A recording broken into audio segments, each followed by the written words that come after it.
Hello and welcome to the Business Extra. I'm Mustafa Alrawi, the National's Assistant Editor-in-Chief. In a moment, we're going to be talking about the future of telecommunications, in particular what 5G means, and that'll be with Manish Vyas from Tech Mahindra. Before we talk to him, if you like this show, please do subscribe. If you're on YouTube, ring that bell. Well, as I mentioned, I'm very happy to say that joining us down the line is Manish Vyas from Tech Mahindra. He's the President of Communications, Media and Entertainment and CEO of the network services there. Manish, how are you?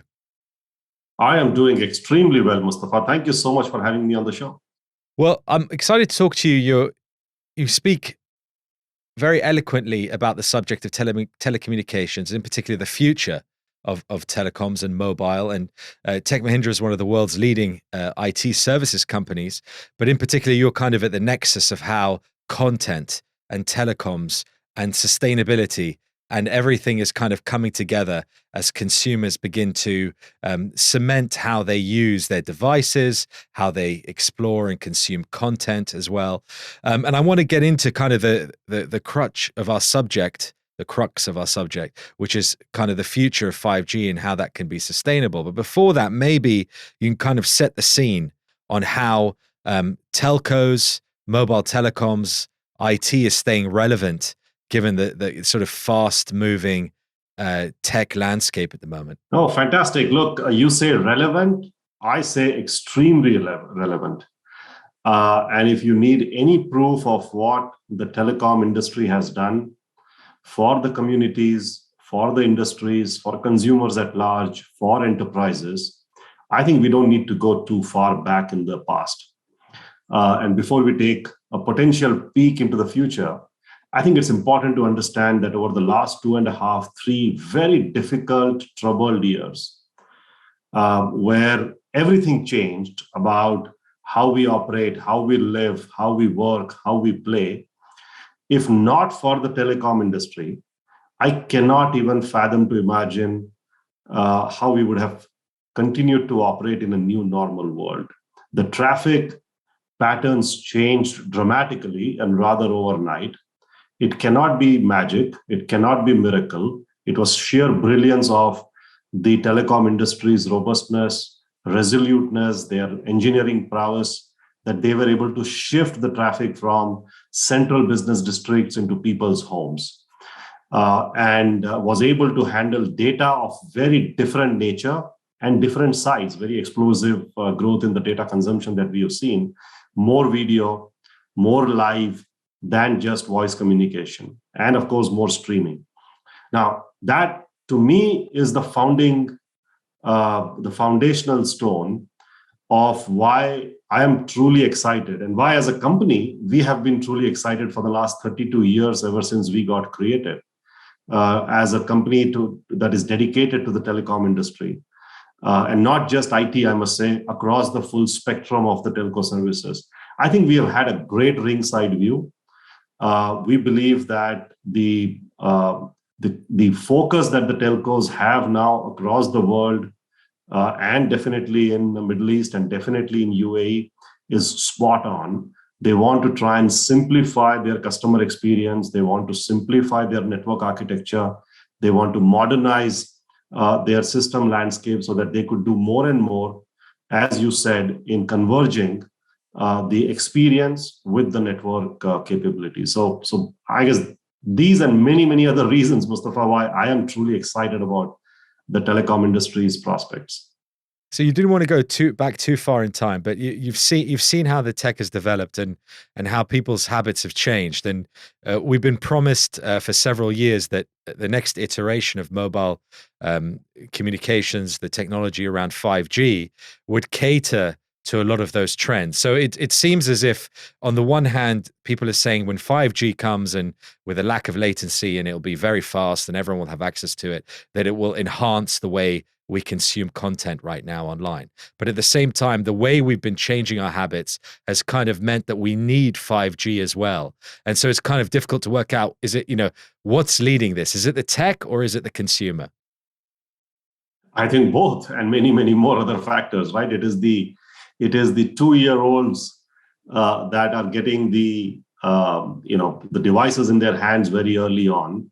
their ability to impact the way services will have to be built going forward, the inherent intelligence that is getting built, whether you call it AI or machine learning, or for that matter, the cognitive abilities of things that are connected across different spectrums, I think is changing. What is also enabling that, and you're right, it is a chicken and egg, and I don't want to put my finger on what comes first, because if not for 4G, we may not have seen the explosive growth of the app economy in the last decade or so. If not for 4G and very powerful access technologies, we may not have seen the growth and explosive growth of the streaming and the gaming industry. And who knows, if not for 5G, we may not be able to see true blue interactive next-gen content consumption or next-gen enterprise applications to try and solve productivity in the Industry 4.0 sector. I think it's something that we will have to wait and watch. But one thing is for sure, every evolutionary change in the compute and on the network side has only resulted in more innovation in the consumer and the enterprise scenarios. And I am not going to be surprised if, as 5G becomes more and more all pervasive and all pieces are connected, I think it's going to try and dramatically change more innovation in a more hyper-connected, hyper-personalized, and clearly a very from Internet of People to an Internet of Thing kind of a world that we have been promising to see at some point. Yeah, and I think when people think of faster internet, maybe many people will think, as they watch and listen to our conversation, that means, oh, my browser will move faster, or I'll my app will move a bit quicker. But actually, what 5G kind of heralds is linked to some of the other developments that we've been discussing, such as Web3, metaverse, use of crypto, and the idea being that with very, very fast internet speeds, we can actually do things collectively no matter where we are geographically. I mean, is that the vision that we should be expecting? I think you're bang on. I think you're spot on that one. It's not about just the speed of what you do today. It is about the type of things one can do tomorrow. Metaverse is a great example. And metaverse, imagine metaverse in the enterprise world, not metaverse just in the consumer mixed reality world, which is probably the more optical view, optic view of metaverse. But the real prowess of the Web3 and metaverse could potentially be the next phase of customer engagement, supply chain engagement, troubleshooting in the industrial and the enterprise segment. So as an example, I think you're absolutely correct. It's not about how fast can you drive a car. It is also about what type of other vehicles can you drive on this highway. That will dramatically change. So if I bring in the topic of sustainability, which is uppermost in most companies, business decision makers, people's minds at the moment, 5G seems to occupy a kind of dual space. On the one hand, greater efficiency and improvement of mobile communications and tech means that we can have better technology that can help us to be more efficient and sustainable. But on the other, there's the idea that means more power is required to power all of this stuff. And there's been billions spent on the 5G networks by mobile operators. And that has also required an uptick in electricity use and also, the kind of resources required to build that. So, what's the role of 5G at the moment in terms of the sustainability discussion? Yeah, I think if you really address sustainability in a more holistic fashion, I think 5G has a role to play, and the network designers and the software engineers who work around the 5G also have a role to play in what they need to do with 5G. And let me expand that a bit. First of all, it's all kinds of reports that you read and all kinds of research that has happened in this space clearly tells you that 5G technology inherently is going to be relatively clean, right? So that the world becomes a more equal world, more cleaner world. One data point that I read some time back was that 5G connectivity could save almost up to 250 million tons in CO2 emission by, in the next 5 to 7 years. And there are plenty of data sets there, right? So given the inherent ability and the propensity of 5G to be a lot more cleaner as an architecture, it could be potentially the lighthouse that will guide us in navigating these uncharted territories of Industry 4.0, because there are too many variables out there, Mustafa. The other aspect, which you talk about, power consumption. Look, I think the good news is that most of the new 5G technology that is built, right from radios and access technology, all the way into the compute, given that it is going to be cloud native, or can be cloud native. I'm not necessarily saying everybody has adopted that architecture yet. I think will mean that we will be able to have a more smarter, more dynamically managed power consumption patterns. For example, because it's going to be a software enabled and a very self-programmable network when it realizes the full potential, it will hence be cognitive in the sense it will be smart enough, artificially intelligent enough to be able to turn, let's say, the base stations off so that it could conserve the power capacity, or for that matter, it can allocate network resources only when it is required by a certain application, right? Because slicing is also an important element that the MNOs, the mobile network operators, will clearly be using. And it is something that I know for a certainty that as part of the UN Sustainability Development Goals, it's clearly as part of the 2050 net zero emission goal by UN. So I think there is a lot more that can be done, and 5G, I think, is good for the world in many ways. But it's not that it is switch off the button and automatically you consume less power or no. I think you'll have to make serious concerted efforts at an engineering, at an operational level to make it happen. I'll touch upon something you mentioned right when we started, which was the kind of amazing work that was done during the pandemic, when there was a huge, dynamic change almost overnight in the behavior in terms of data and traffic patterns, and how the industry was able to kind of pivot to that. Will having 5G and everything we've just discussed relate to it make it a little bit easier to handle such crises in the future, whatever they might be, climate related, health, geopolitical, otherwise?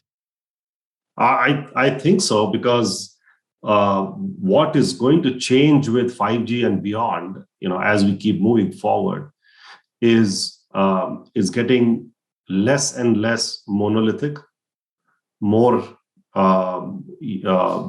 software based, which means the ability to manage it from multiple places with relative ease, as against always getting a truck roll, I think is something that will help in handling potentially any kind of sudden surprises that will happen of any type, whether it is induced by nature or man-made, man-created, or for that matter, any other impending challenge that the economy or the industry or the countries face. I do believe that 5G has that capability because of the sheer architecture and the sheer capability that is inbuilt into the 5G protocols on managing power, on managing the dynamism or the dynamic nature of how the networks can be managed. And as we continue to build closed loop automation, something that we as a company are very focused on, to manage from build all the way to operate of a network, it will just provide data in the hands of network engineers. And that data will be able to help the network engineers to take those decisions in a rather seamless fashion, from fault finding to troubleshooting to predictably and cognitively try and go and avoid scenarios, I think will be something that 5G architecture will enable, no doubt about it. And in terms of Tech Mahindra's, posture as a company when it comes to focusing on sustainability, is it very much tech led? Is that the approach? You mentioned automation. Is that the kind of path to sustainability? Automation is clearly right on top of our focus.